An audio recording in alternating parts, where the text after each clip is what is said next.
Hi, and welcome to Pathways to Tertiary, or P2T. P2T is an online series of events which has been co-designed by the National Disability Coordination Program, or NDCO for short. P2T is a virtual opportunity for students and those who support them, including parents, caregivers, teachers, and other stakeholders, with access to critical and timely information about preparing for tertiary education. This series provides an opportunity to connect with TAFE, university disability practitioners, and other industry specialists so that students with disability can experience a smoother transition from secondary school into tertiary education. Before we commence today's session, I would just like to acknowledge the traditional custodians of the land. In the spirit of reconciliation, the NDCO program acknowledges the traditional custodians of country throughout Australia and their connections to land, sea, and community. We pay our respect to their elders past and present, and extend that respect to all Aboriginal and Torres Strait Islander peoples today. Before we get started, there is some important housekeeping information I would like to bring to your attention. If you have any questions during the presentation, please type them into the Q&A box in your Zoom control panel. I'll bring them up during the presentation, and we will also have time for questions at the end. An Auslan interpreter and captioner have been provided for today's session. The captions can be accessed within Zoom as well as via separate URL if you are using a second device. The link to access this will now be placed into the chat box. Please also be aware that today's session is being recorded and will be uploaded to the platform shortly after the session, so that those who are unable to attend the live session can still access the information at a later time. At the conclusion of this session, a link to a survey will be placed in the chat box. Please take the time to complete the survey and provide us with feedback on the event. Thank you for attending, and I hope you enjoy the session.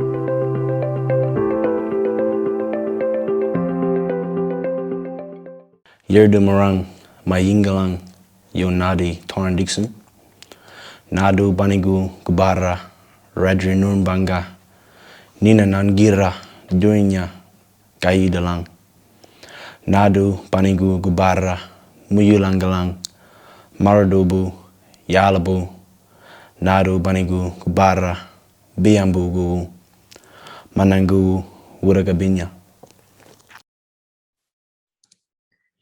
Good afternoon. I'm Audrey Housbey, the NDCO for Region 9 in New South Wales, and I'll be facilitating for the next hour.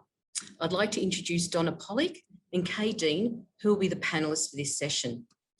Donna has over 32 years of experience as a teacher, head teacher, senior education officer, chief education officer, manager corporate planning and performance, and manager student hubs at Sydney TAFE, Western Sydney TAFE, and now TAFE New South Wales West. Donna manages a team of 35 geographically dispersed specialist staff. They are disability consultants, counsellors, librarians, and student engagement officers. Her current role involves working with key stakeholders, staff, and students to provide a wraparound service for students in relation to enrolment, retention, and completion. There are 7 disability consultants who support students with intellectual, vision, hearing, mental and physical disabilities across the Western footprint, from Lithgow, Grenfell, Lake Angelico and Coomerella in the south to Lightning Ridge and Walgett in the north, Broken Hill, Wilcannia and Menindee in the west, and Mudgee, Dubbo and Orange to the east.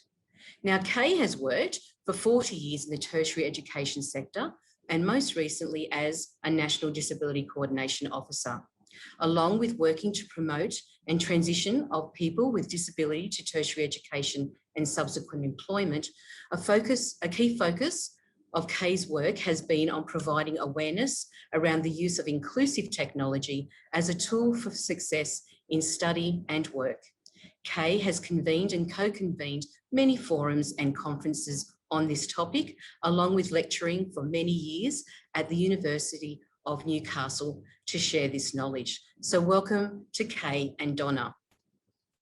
Now let's move on to some questions that will focus on helping students to gain some understanding around the tertiary education. So my first question is for Donna. So Donna, are TAFE courses for free?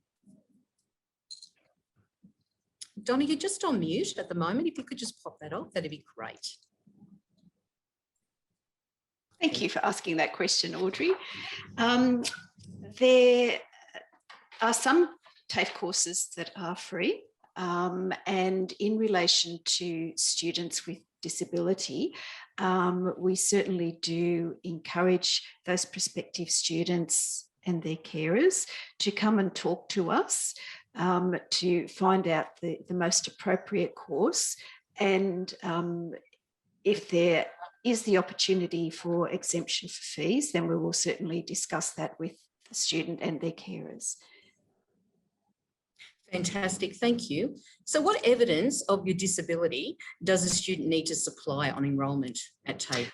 Okay, that's a really good question. So the first and the easiest way of providing evidence is the disability support pension card. You may have a medical certificate from your treating doctor or specialist. You can provide a psychologist or a counsellor's report. If you haven't got any of these things, if you can bring along anything that you feel would support you in gaining a fee exemption, we'll willingly look at that and discuss it with you as well. That's great. So Donna, just on top of that, so say I came in and did a certificate 3 and I had all that evidence, and then I go back and do the certificate 4, do I need to give that evidence again, or does that stay now with me as a student at that TAFE campus? No, that would stay with you. So there is normally no need to resubmit all the evidence. You may have to nominate that you are eligible for a fee exemption for the course, but you don't have to provide the evidence again. Oh, that's great. And so what do the disability consultants actually do for the students once they've actually come and spoken to them? Okay, so the first thing that they do is have a good chat with the prospective student and anyone else that they would like to bring along with them. They can talk to you about career options, and give you advice on career pathways as well. So sometimes students might have an idea about what they want to study, but it may not be the best place to start, for example. So there might be a couple of preliminary courses of study that may help the student in successfully completing the course in which they do wish to attain their qualification. So they can talk about career pathways, career advice. The disability consultants will also talk with the student about their particular needs. And it's not really going into personal detail. It's just trying to find out the best support that we can provide for you. So there might be discussions about adaptive equipment, for instance. There might be the option of having a tutor. So a tutor would be someone that actually comes in after a class has finished and provides the student with a review of the class. If there are additional questions that the student wants to know, the tutor will assist them with that. There will be assistance with assignments and homework. Mind you, the tutor doesn't do the homework or the assignments, but they will certainly assist you and set you on the right path with those things. Another thing that the disability consultants can do for you is negotiate time extensions, whether it's for an exam or for an assignment. So, if there are some difficulties or what have you, the disability consultants are more than happy to work with you and the teacher in the class to make sure that you have the appropriate time to complete successfully.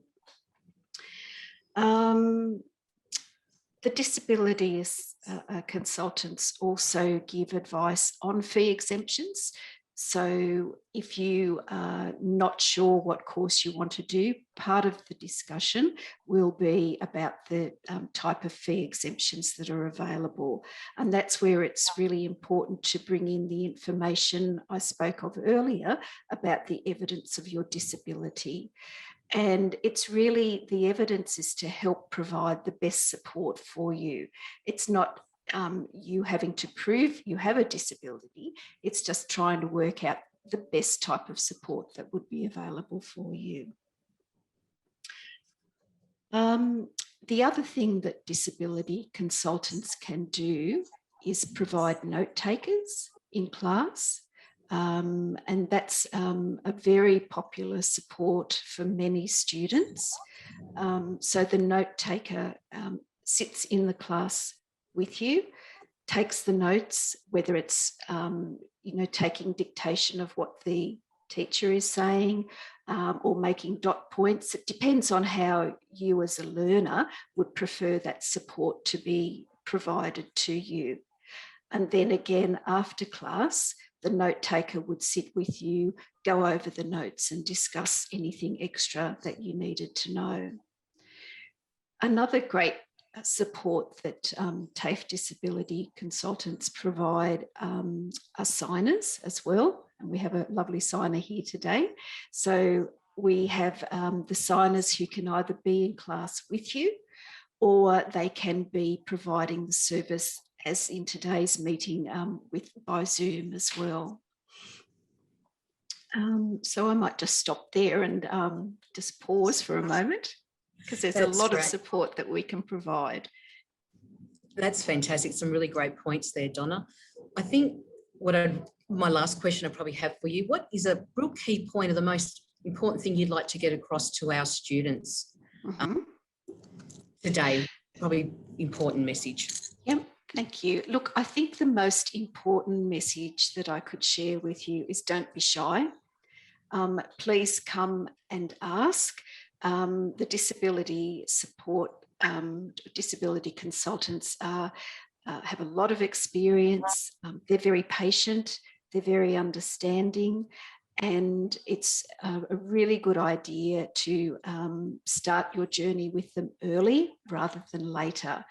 So sometimes people are a little shy about asking for support, struggle, and then come and get support in the middle or the end of their course, when in fact they could have been using that support right the way through and getting very good results. So I guess that's my main piece of advice. Yeah. Oh, that's great. Thanks, Donna. And if anyone's got any questions for Donna, if you could pop them into the Q&A, and when we get back down to towards the end of the session, we'll definitely ask those questions. So thank you for that, Donna. Now, Kay, if you could maybe let us know what is assistive technology and how can it help students? Thanks, Audrey.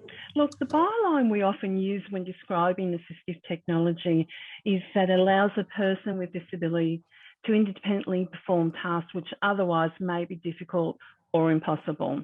And it's really informed a lot of the forums and conferences that we've organised or been involved with, because a lot of the people joining us today may be experienced users. But what we've often found when we've met students, prospective students or students enrolling for the first time, they've not heard of inclusive or assistive technology. And they could have been using it in the study previously, but they have not a lot of knowledge about it or don't know about it at all. And we've seen the benefits of using appropriate technology to access learning. You're dealing with a large quantities of written and audio-visual materials in classes, lectures, tutorials. And by using an appropriate tool to make that learning easier, it's better outcomes for students. And there's a range of different technologies for different types of disabilities. And what does concern us is that if students arrive with no knowledge, they're not an experienced learner, that you're in a new learning environment, and sometimes it's a real hard task to get used to post-secondary education, but also get used to software or hardware that might assist you with your learning. So what we want students to learn about, and professionals that might be with us today, is that there is a range of software and hardware and devices that assist with different types of disability and different learning environments and for different things, and to be confident in tertiary education that we know about it, and to start on the best foot in post-secondary education.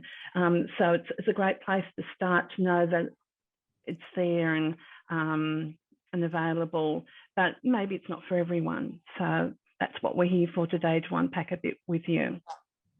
Thanks, Kay. So you did mention that there's lots of different types. What are those different types, or an example of some of those different types of technologies that can be used? Well, one of the key technologies we use in post-secondary education is text-to-speech technology, which allows, say, someone with a learning disability to have what's on the screen read out to them. And this could be through a mobile device, software on a computer. We've got FM hearing transmitters for those who are deaf or hard of hearing. Screen reading. Now, I would hope that blind and low vision users would already be using screen reading technology before they got to post-secondary education. But that allows someone who's blind or has low vision to access everything, the curriculum. It's all read to them, and even Zoom text that enlarges the print on the screen. And voice recognition, my goodness, I think Dragon Naturally Speaking is the one we use the most, but being able to dictate your words to the computer, the device, means people with physical disability, or even people with high fatigue, using voice recognition to get their words onto the screen, and word prediction makes it so much easier. But text-to-speech, going back to the first one I mentioned, everything that's on the screen on the mobile device is read out to you, and that is so good for lots of different types of disabilities. So there's so much more. They're just a few of the things that we use predominantly in post-secondary education. There's so much more, even essay structure software to help you prepare the best assignment that you can. So, but Apple devices come out of the box already accessible. Android's pretty good too. So there's, we've got the knowledge, and this is what we wanted to share with you. That's great. Kay, would you be able to talk about how you can find out some more about assistive technology? And I will put some information in the chat while you talk about that. Okay, yep. Now, obviously, when you come for an interview with staff in post-secondary education, they'll, see what you've used before, assistive technology-wise, and if you're new to it, link you with staff, or link you to knowledge, or link you to what's available in their setting. Now, it's best to talk to what your prospective institution offers, because it is different. Some universities have assistive technology centres, some have assistive technology embedded into their campus computer facilities. So it's different wherever you go, but be aware that we know of it in post-secondary education, and have been to conferences, have knowledge, share knowledge about it. So the person that you're seeing in post-secondary education, the disability consultant, the disability advisor at uni, will be telling you about what they offer. But going back a step to secondary schooling, sometimes we've found that if there's not a lot of, if you haven't been using it in secondary schooling, that sometimes you've got to take carriage of your access to it yourself if a lot of the people around you don't know about it. And if you've got an NDIS package, you may have had an OT assessment and they've recommended some for your journey to tertiary education, or for now. But our ADCET website, adcet.edu.au, then /inclusive-technology, and Audrey's putting this up in the chat, It's a great website. For each disability, it has some recommendations around what type of assistive or inclusive technology could be beneficial. And remembering it's all individual. What works for some person may not be right for the next person, even if they have the same disability. It depends on our computer skills, our capabilities, our knowledge. And but that website's a great place to start to have a look around what might be available for different disabilities. Now, also, there's a site that we recommended called EduApps. It's been going for quite a long time, and it's free downloadable apps and software. It's all free, and it's www.eduapps.org, and that will be in the chat as well. But what you can do there is download suites of technologies, and my study bar is excellent for a speech-to-text taster. But why we recommend this is you can download a few things for free and play with them and see what might be helpful before perhaps moving to a commercial version or something which might have more functionality. And also, there's a Facebook page that a lot of us are on, and a lot of our assistive technology speakers that we've used for our forums and conferences are on. No, I won't read it all out, but Audrey's put that in the chat. It's a social media group on assistive technology when you can say, look, you know, this is my disability. These are the functional problems I have accessing my learning, and people can suggest some things. But one thing, and this is a bit of a laugh for us in post-secondary education, is be aware of the bright and shiny syndrome. Because someone will say, oh my God, this stuff was amazing, this software was amazing, or this thing was amazing, and recommend it to everyone, but it may not be appropriate for your learning needs. So just be careful that you're not swayed by someone saying, you have to have this, it's amazing, because it may not suit the needs, that the impact of a disability. So the bright and shiny syndrome, we call that. So it's asking advice, perhaps on that social media, looking at the ADSET website and different technologies that might assist your disability, and some free taster programs through EduApps that you can download to have a play with some to see if that's helpful. Now, when you're in secondary education in particular, you need to be using it before you get to us in post-secondary education. So thanks, Audrey. That was a good question. Thank you, Kay. And I think just like I asked Donna before, what's something that's a key message you like to send, especially with your extensive experience at the University of Newcastle? What would you like to impart? If assistive technology helps the impact of your disability, you need to be using it straight away before you get to us. But if you haven't and you're with post-secondary education, it will make things easier. But the flow on is it translates to your personal life as well and into your work life as well. So having reliable tools to use if assistive technology is an appropriate thing for you, it changes, it's a game changer. Your learning, your access to learning becomes easier. Your products, your essays become easier to do. It saves time, but it's not just in education, it's in employment and in your personal life. So if it's a tool for you, start using it now, and good luck with everything. Thank you. Thank you, Kay. I'm just going to have a quick look in the Q&A box. I do have a question here that I'll get both of you to answer. And the question is, where do we go to access these supports? So Donna, where would you go? You're a new student or potentially a new student and you're thinking about wanting this access. Where do we go? Most campuses will have an administrative building. So if you just go into that front counter and speak to one of the friendly staff there, and you can either say that you want to enrol or you're thinking about enrolling, and they will put you in direct contact with the disability consultant. So it's as easy as that. Oh, that's great, Donna. And what about UK? All universities have disability officers, and on our ADSET website, there's a link for students, and there's a list of websites for all universities in Australia for the disability staff. Or it's as simple as just Googling the institution you want to go to and looking for disability. It should take you to that page. Make an appointment while you're at school. Earlier the better, because we're always busy at the beginning of the year. There's a wait perhaps to see someone. So it's better to get ready while you're still at school at the end of year 12. Great, thank you. And my next question for both of you would be, are there any mentoring initiatives for students? Oh, well, I'll first tab off the rank. A lot of universities have mentoring programs for students with autism spectrum disorder.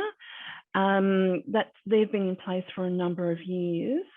And other universities may have other mentoring programs as well, but you find that out from often their website, or speak to the disability staff when you're making those first inquiries.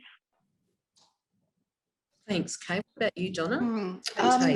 We don't have official mentoring programs in place. However, the support that is provided by the disability consultants is continual throughout the student's journey. So there's constant encouragement, constant interaction, and support. So in that way, there is, I guess, an element of a mentoring role.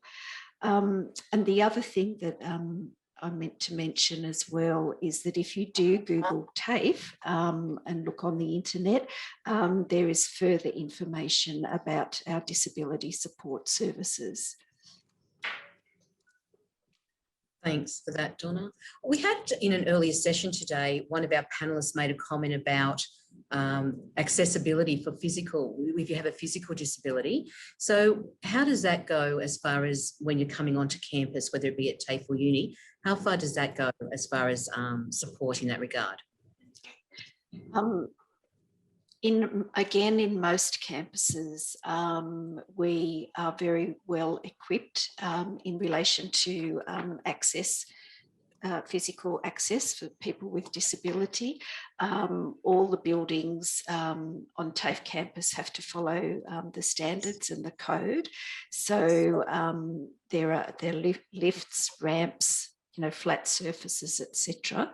And our disability consultants also play a role in going around the campuses, assessing where there are need for improvement. And we do have special funds, so if something isn't right, it can be corrected.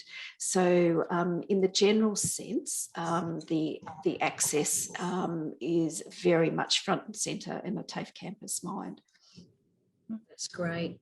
And for universities, exact same answer as Donna, the same sorts of things apply. But I'd also recommend just checking out the campus surrounds and what additional services might be offered. Some universities have a bus, like a shuttle for people with disability. I know some universities have that. Some universities are all hilly. So your choice should be based on who offers the course that you're actually after, but it's probably good to maybe have a look around that campus and see, just have a look at the surrounds. Accessible campuses are a key thing, and we're all cognizant of that. But I've been to some campuses that are just all uphill. So I think it just bears that little bit more investigation just to check out the grounds and just see what services are in place to actually help you get around. Some places have golf carts. So it's just that little bit of extra question, perhaps, when you have your initial appointment. Thank you, guys. So my next question for you would then be, can a student's parent or carer talk to the disability service on their behalf? I'll start. Okay. So normally TAFE is considered to be an adult learning environment. So the first conversation is with the student.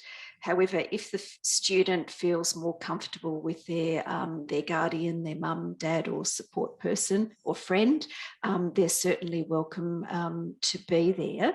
But the decisions are really the prospective student or the students, but certainly can bring along folk for support and to provide extra information. And, you know, some students perhaps may not be verbal, so they will need obviously someone with them too. Yeah. And similarly to Donna's answer, same for universities, it is an adult learning environment, and we would look to the student to answer the questions and if they're able to verbally, but it's that relationship we're building up with the student, and we would check with the student if the parent called independently.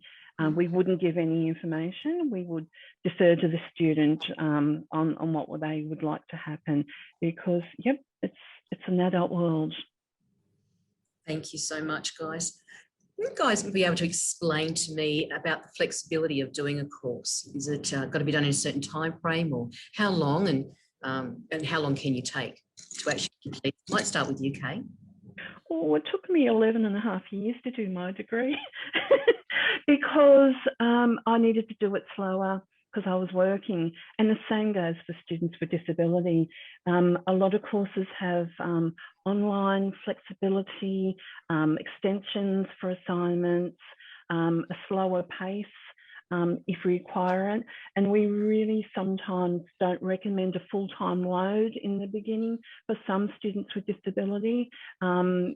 So you can adjust to the environment. And this you'll discuss with the person that you see about your disability before you enroll or when you enroll.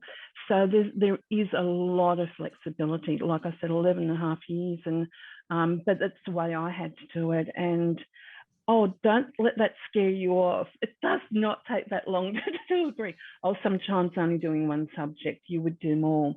But it's just a demonstration of the flexibility and different modes of learning that can be available. It can be online, face-to-face. There's lots of flexibility. Thanks, Kate. That's you, Donna, with the TAFE system. Yeah, look, very similar answer, Audrey. You know, working with the disability consultant and the teacher, you know, you can get extensions on assessments. You can request to have exams reworded for you so that it might be more easy for you to understand. It can be extra time for exams. There can be resit opportunities. You know, extra time, tutorial support, etc., as I mentioned. So there are many ways that we can sort of customise the learning for the student. So, you know, whilst there are timelines, you know, that is open to discussion. But of course, then if there is extra time or provision of support provided, there still will be an end date. You know, there will be a date, but it will be a revised date that's done in consultation with you and the support and teaching staff. Yep. That's great. So my next question is about assistance dogs. So would you be allowed to bring your dog onto campus? Absolutely. Yes. Yes. And it's the same, absolutely. But assistant dogs, you know, with official accreditation, you can't just bring any animal and say it's an assistance dog. You need to talk to the disability staff about the definitions of that. You can't just take your pet and say it is, but absolutely, and everywhere on campus. Yeah, and we also welcome, you know, other support dogs as well. You know, not as well for the visually impaired or the blind, but those other emotional support animals. But of course, as Kay said, they have to be certified. I think some of us would love to bring our dogs or our other pets in, but you know, they haven't been certified. So we do require that. Yeah, and another point on that, it would, you know, if you wanted to bring your pet out, it'd be lovely, but why we say certified is that we have in the past had people bringing pets on who've actually picked fights with guide dogs and with the certified therapy dogs because they're not trained for crowds. They've not well-behaved perhaps around other animals. And having our students who are blind with a guide dog, having them at risk of another dog perhaps or an animal attacking them, and it has happened. I know of many, many, many cases just at our university alone. So that's why we like to do it officially. There are really good reasons for it. It's a really good point, saying that they needed to be certified, definitely. Another question that's come into the Q&A box is, I have a mental illness and sometimes I can't leave my house, but I can at other times. So can I still go to uni or TAFE? Kay, would you like to start with that? Oh, absolutely. We have many students for a lot of reasons who find it hard getting out that front door. And if you've ever thought of applying for NDIS, I know a number of students who actually have people pick them up to help them get out of that door and take them to campus and help them settle in and meet them later for a coffee. So looking around at the supports that can help you get there. But if you're not able to leave, there's so much scope in having your study varied, and lecturers are great, letting them know, it's letting people know, not just not turning up, but letting people know when there are days or times that you can't leave your house and you need to study perhaps online at home. So it's just, the key is talking to people and knowing what's available to you to help you get where you want to be with your studies, but also taking your disability into account. That's great. How about you, Donna? How's the TAFE go with that? Yeah, that's certainly the same. You know, we have many students who have mixed mode of study for whatever reason. So they are able to come into the campus when they are able to, and then they would work at home at other times. But again, as Kay said, it's so important to talk and don't be shy. That's what we're here to do, is to support you in the best way possible. And, you know, there are so many different options, and, you know, your needs definitely can be accommodated. We just have to, you know, to work through it with you.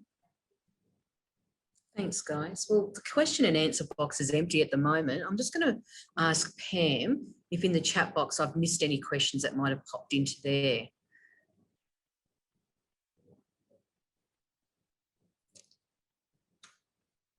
Hello, Audrey. No, I can't see anything, but if there is anything else, if someone could would like to add a question in, now would be the time. There isn't. Yeah, it's the same question from Q&A. So,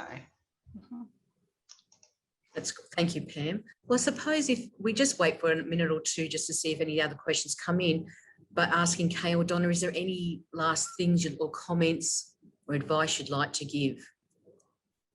One thing I've just thought of, Audrey, and we get asked this regularly, are personal laptops provided? So that's a question that we often get from students, and typically the answer is no. But in some cases, some unis have a loan scheme. I know at our university, at the University of Newcastle, sometimes there might be a small financial loan provided to perhaps purchase one, but it's a question that does come up, and generally answers no, and we might be able to talk with students about how they might get appropriate study equipment at home. So that's something we can talk to them when we first see them. What about you, Donna? Is there anything that you'd like to? Yeah, in relation to the laptops, again, that's not something that TAFE normally provides to students. However, there are a number of scholarships statewide that students can apply for. Some of them are very generous. Some are dedicated for technology and what have you. So we encourage students to apply for those, and we can certainly assist with those applications.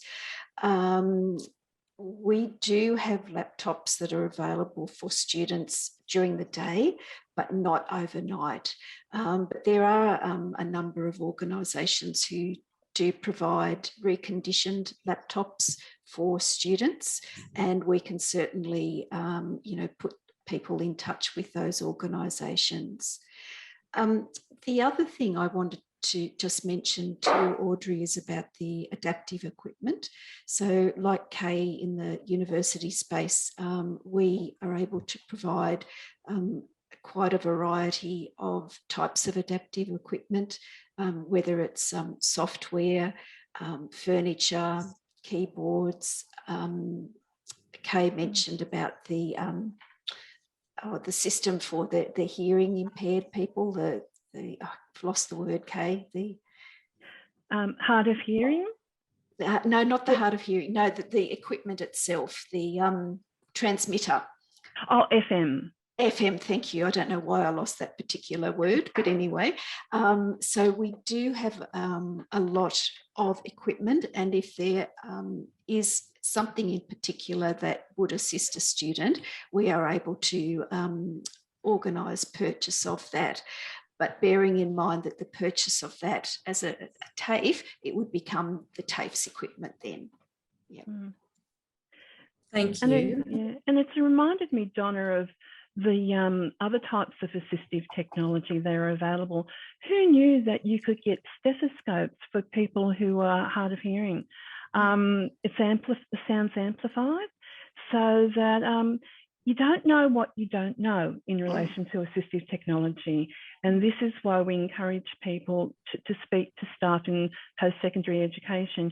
You may think you can't do a course because you can't actually access something, or there's something that you can't do. But we know that we've had other students with that disability before whose function was impaired in a certain area, and that we were able to get something that actually made that, evened out the playing field, because there was technology to that could be bought, or for that disability. So you don't know that we might know that we've had a student exactly like you, and we've found something to help. Thanks, guys. We've just had 2 more questions come up in the Q&A box, which is great. So I'll ask the first one. Are courses going to still have the option of both, online and on campus moving into the future? Oh, well, I'll answer first. Look, I think some of it's a lot unknown, but I think we've found that students are liking, more of an online component. So we're in a change mode, I think, at the moment. We're going to listen to students about what they've liked and what's really worked for them with the COVID impact, because that has been more online learning. But it is face-to-face is really good too. So a mixed mode could be what's going to happen. But watch this space. I think, a lot of post-secondary education are still moving with the impact of COVID, and let's see where it settles in a year or two. But certainly mixed mode could be it in the future. Thanks, Kay. How about you, Donna? For a long time now, TAFE has been mixed mode, especially out in the regional and the remote areas. So, and there's certainly no plans in changing that. So it's really working with the individual and, sorting out what is the best way of learning for that person. So yeah, for us, mixed mode, and indeed in some cases solely online, are definitely the way to go. Yeah, but and still face-to-face has a place. Yeah, and a lot of unis offer online courses only. So same as Donna, that's always been available, and a lot of unis focus mostly on online learning. But those that had the entire face-to-face and who's moved to that mixed mode or online have found that the students actually like that. So yeah, watch your space. Thanks, Kay. So Donna, I've got a question for you in the Q&A box. Wanting to know, does TAFE help find work experience? We do work placements in some of our courses, particularly in the community services and nursing, childcare, etc., which may lead to employment afterwards. But TAFE doesn't particularly provide that service, no. Okay, thanks very much for that. And I'll add something there too, Audrey.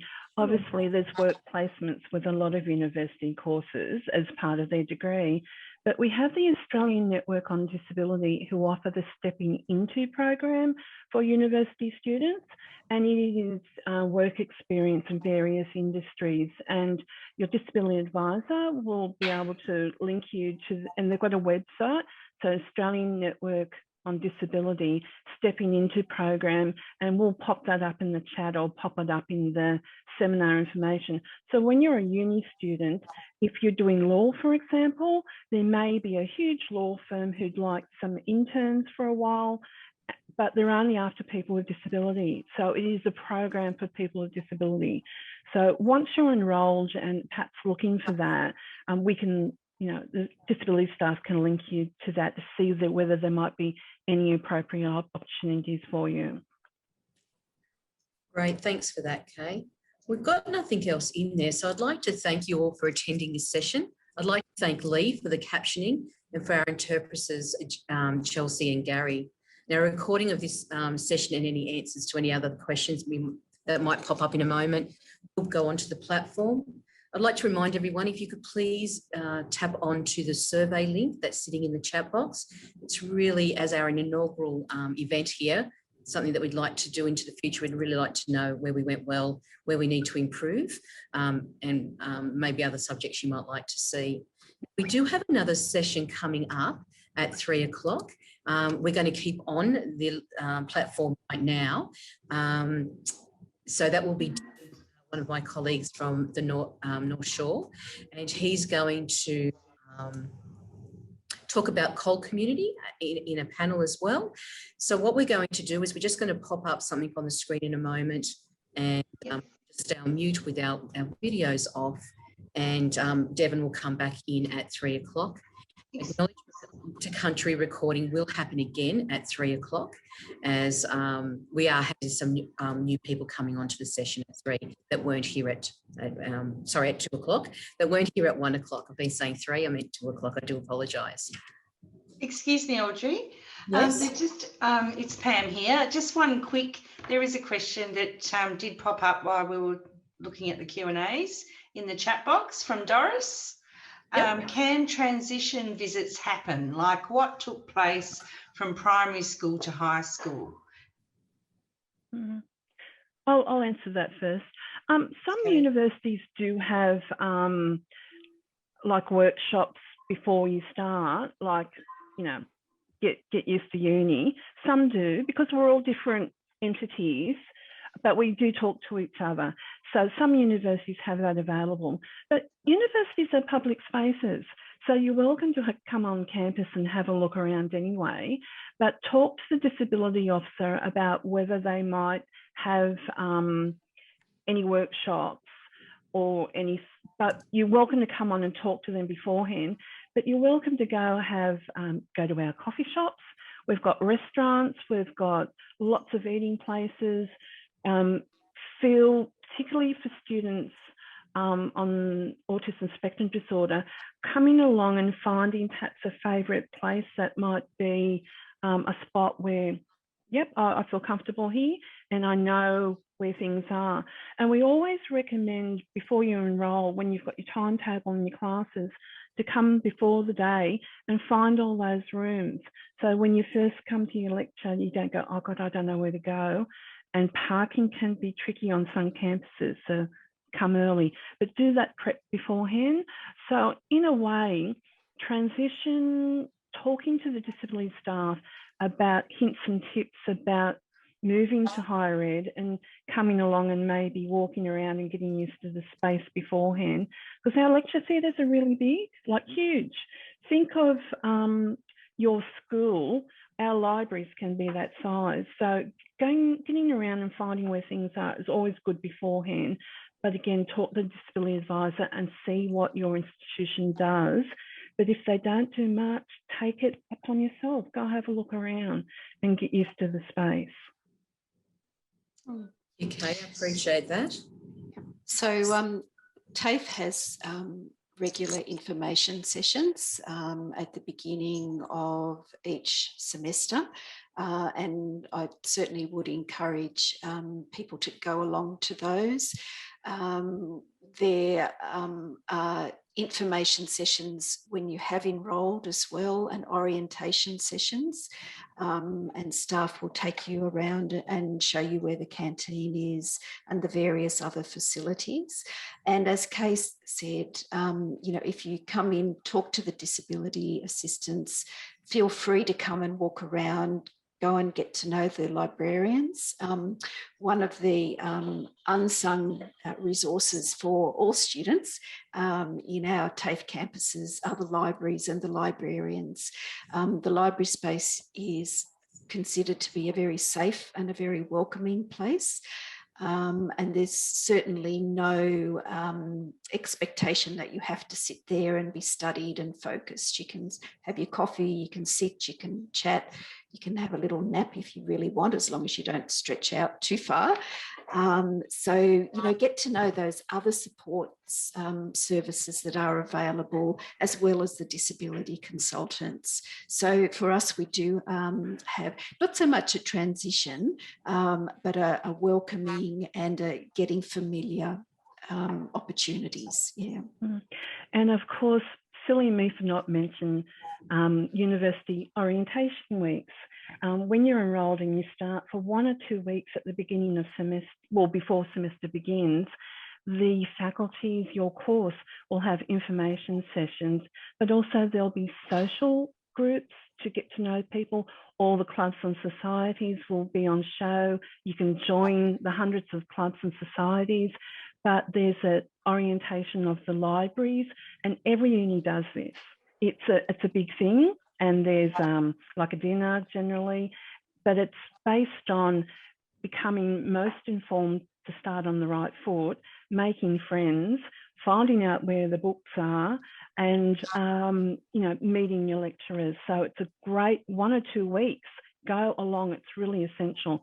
But a hint about the library: when you get your reading list in your first class, everyone rushes to the library and takes those books out. Be one of those first people to rush to the library and get the reading list out before other people get there, because then you've got to wait till they bring it back. So there's lots of hints and tips, and the library people will tell you that. So come to everything you can so you can learn the most about starting off on the right foot. Great. What a great way to finish the session. Thank you so much again, Kay, Donna, our interpreters, Chelsea and Jerry, and also our captioner, Lee. And Pam, thank you for being there on the Q&A box today. As I said before, in approximately 7 minutes, the next session will be starting, and that's Devon's Cold Community session. So with that, thank you all again for those that are leaving. Thank you. For everyone else, we're just going to have time to get up and have a quick stretch, maybe grab yourself a cuppa, and we'll come back again at 2 o'clock. Thank you Thanks, again. everyone. Thank you, everyone. Bye. Thank you.